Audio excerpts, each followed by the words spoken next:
Are there better ways to communicate non-government solutions to others? Stay tuned and find out.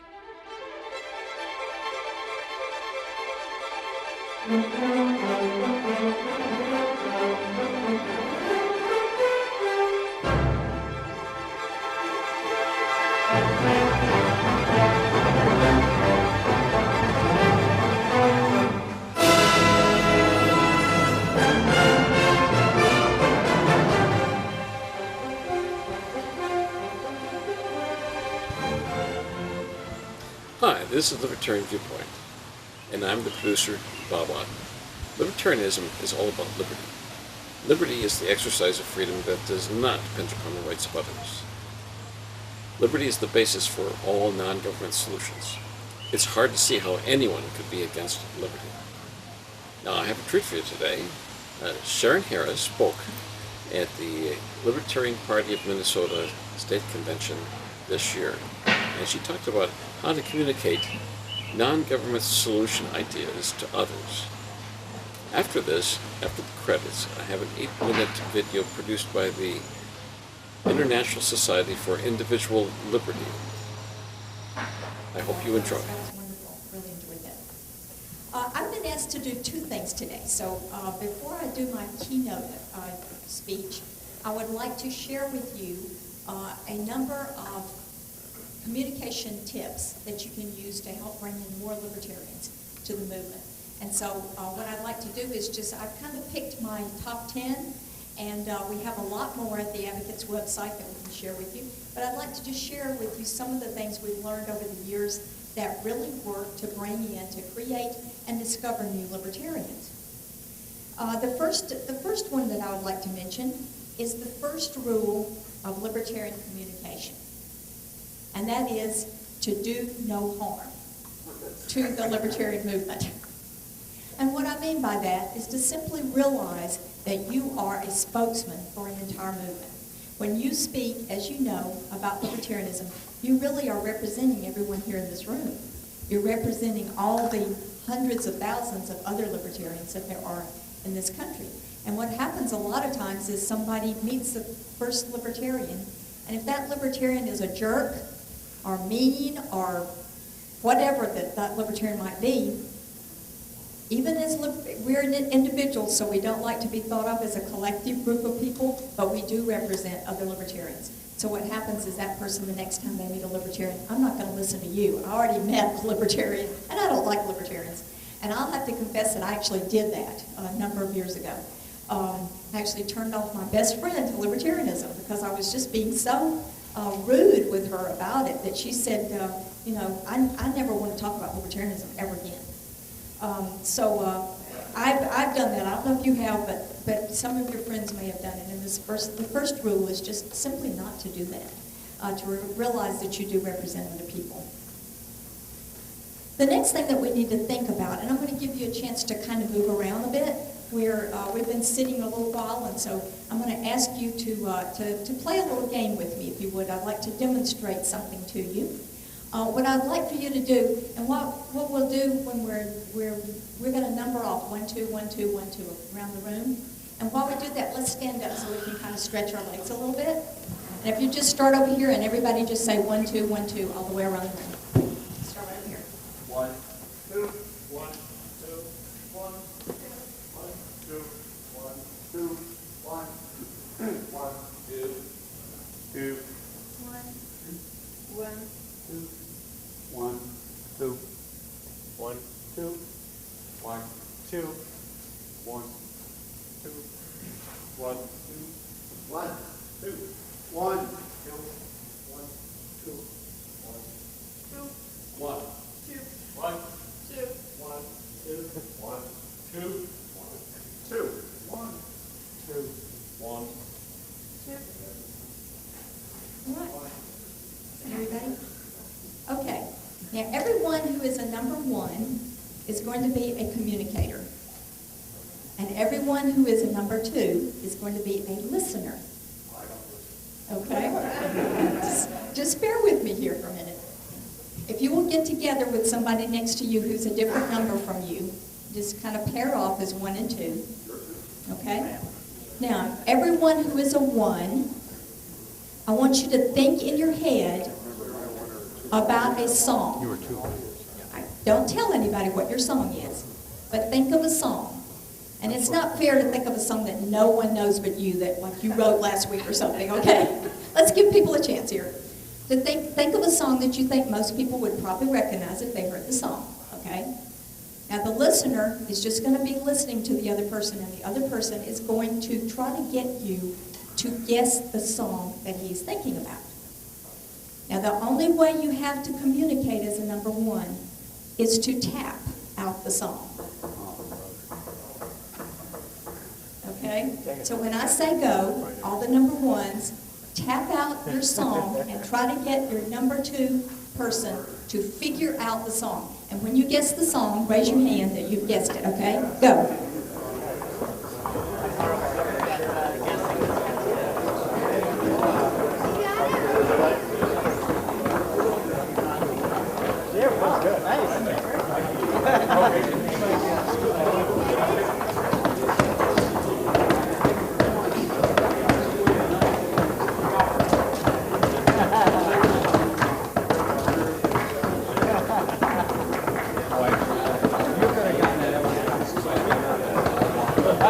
Okay, you've got about 5 more seconds. You got the song? Okay, time is up. Time is up. Time is up. Okay, you can sit down now. We had some people who guessed it. How many people did get their person to guess what their song was? Okay, look around the room here. How many people in this room we had? How many? Raise your hand. 1 group, 2 groups, 3 groups? 3 groups. Tell me what your song was. I'm just curious.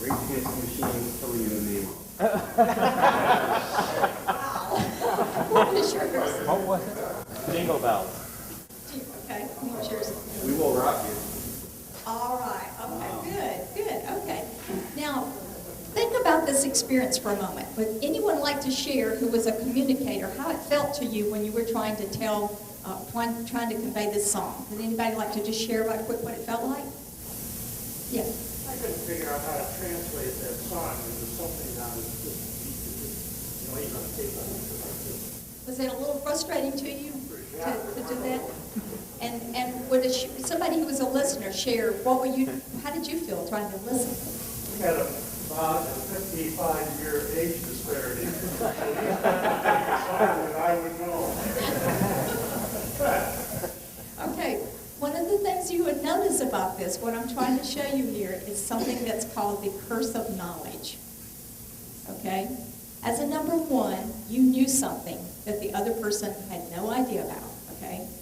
And you were trying to convey that to someone who didn't know anything about what you were doing, right?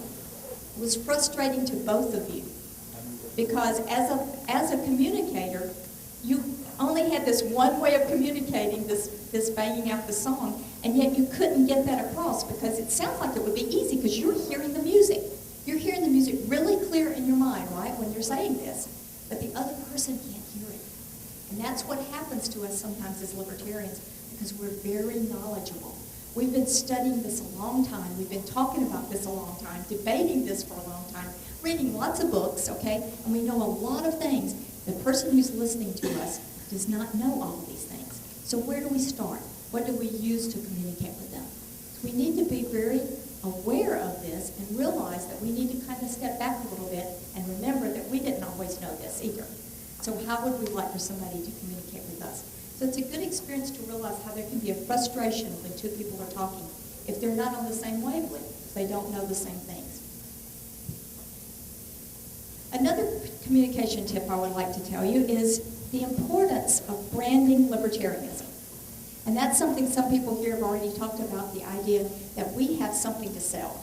And we have something really magnificent to sell, and that is libertarianism. It has a name, it has a label, it means something, okay?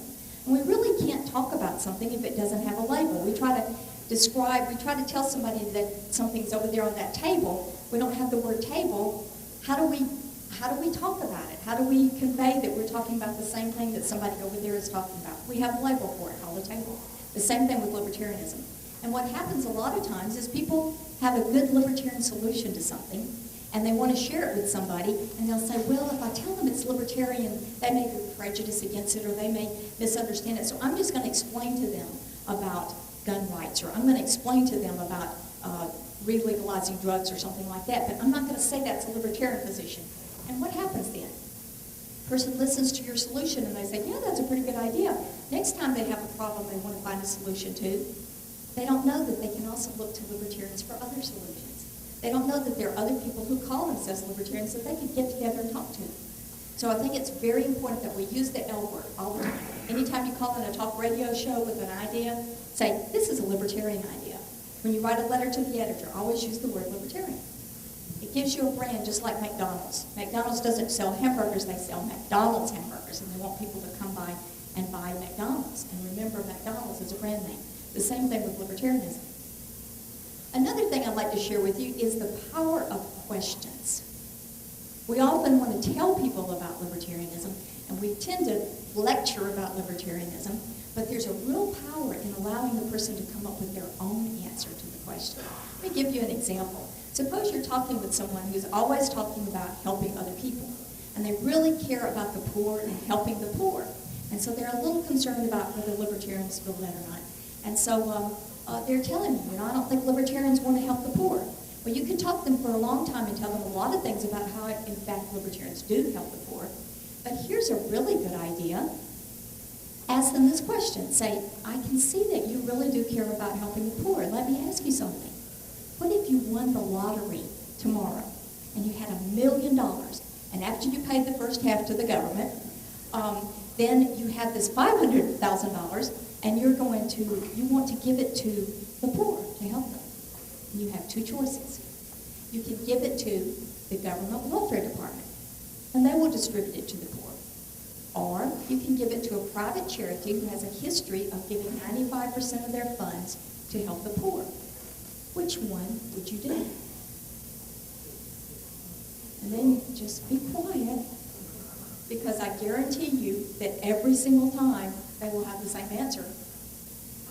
No one would give the money to the government. So they get the insight themselves, the aha idea of the government not doing this thing that they care so much about. So try to do that sometimes, of just being quiet, asking a question, let them come to the answer for themselves. Another good thing to do is to take yes for an answer. And sometimes we start talking to somebody about philosophy or about different issues or whatnot, and they'll say, oh yeah, I agree with that. I think we really do have the right to have guns. And I really do think that we have the right to do this or that and that. You're right, that's really good. And we move on to the next issue that we know they'll disagree with, so we can argue, okay? Well, maybe you agree on guns, but I know you don't agree on drugs. I'm going to tell you why you should. At the beginning, try just saying, wow, you're really smart. You're really smart to believe in gun rights. I agree with you. And did you know that other libertarians agree with you too? And have a yes moment. Have a rapport with this person that you do have a basis for agreement. And everyone agrees with libertarians on something. So you have a good basis to start and to establish a rapport with other people. You also sometimes should take no for an answer. Has anyone ever just argued with the same person every single day about libertarianism? Anybody ever done that? Somebody who never agrees with you? Well, if you like to argue, that's fun. If that's your sport, you could do that. But sometimes it's best just not to waste your time. Some people are not ever going to be a libertarian. They hate libertarians or whatever. And so unless you just enjoy argument, just move on to somebody else and spend your valuable time bringing someone else in who actually will become a libertarian and help move the movement forward. Use the word you instead of the word I. When you're talking about something that's a benefit of libertarianism, and there are lots of benefits of liberty, talk about it in terms of the other person. Remember that everyone is listening to a little radio station in the back of their head, WIIFM. What's in it for me? And so tell them what's in it for them. If you want to talk about why people who don't have children in school shouldn't have to pay property taxes, don't say, I shouldn't have to pay for your kid to go to school. Instead say, I don't think you should have to pay for someone else's child to go to school. And that shows them their benefit. I don't think you should have to pay high taxes. I don't think you should be told what you can eat and drink or put into your body. People can hear that a lot better. Word choice is another thing, and that is to choose the words that you speak. Some words communicate better than other words. Some words we use turn people off.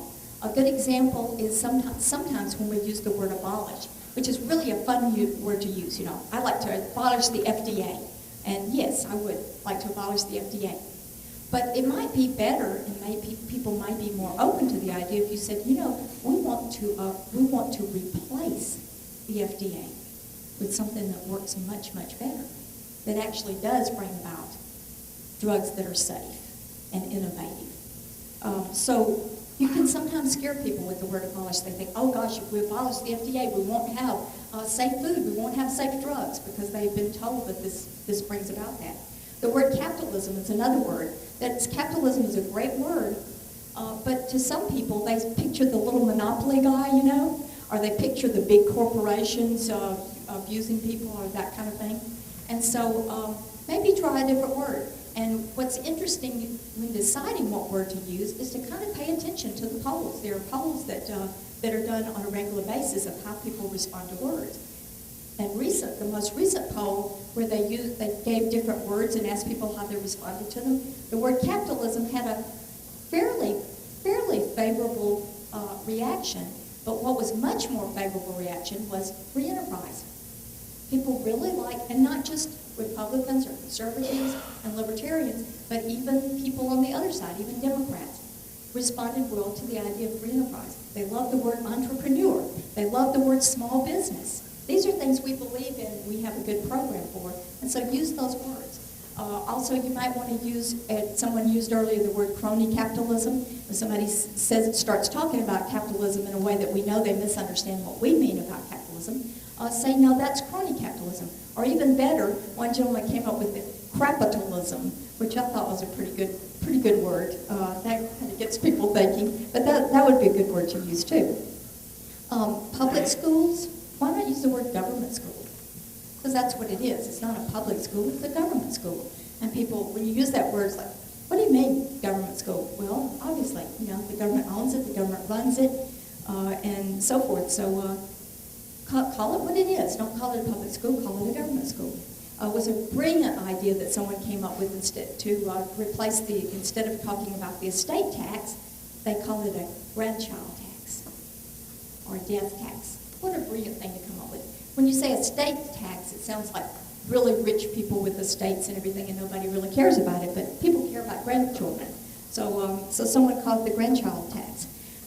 These kind of things really help people hear what you're saying. So it's really a good idea to think about the words that you use before you use them. Another thing to do is to use the world's smallest political quiz. And the world's smallest political quiz really helps people see a new map, and you saw the map right there. You can't unring the bell, and once someone sees a whole different map and sees that there's a place for people that's not just the left-right line, they always remember that, and it's very highly effective. And people love to take a quiz, too, so they love to give their opinion. They get to give their opinion and then see where they fit on the political map. So it's a very useful tool to use.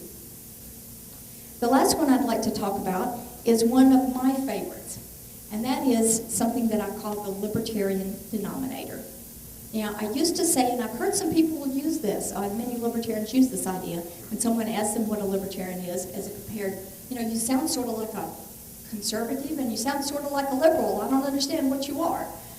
We'll tend to say something like, well, actually, we're fiscally conservative and we're socially liberal. Well, that's kind of accurate, but what's really better than that, I think, is to say, well, you know, when conservatives advocate free markets, they are libertarian on those issues. And when liberals advocate civil liberties and free speech, they're libertarian on that issue. We're the ones that are consistent. Libertarianism is the common denominator. And then we show them clearly that it's the other guys that are inconsistent. We're the ones that are consistent. So I think that's a really good way to describe libertarians. And a good side effect is that the person you're talking to agrees with you half of the time. If they are conservative, they realize, oh, I'm libertarian too. And the same with the liberals. So try that sometime and just see what kind of reaction you get. We have a lot of other communication tips available, so please take advantage of the material that we put together. We have some on the website and in our newsletter, Liberator Online.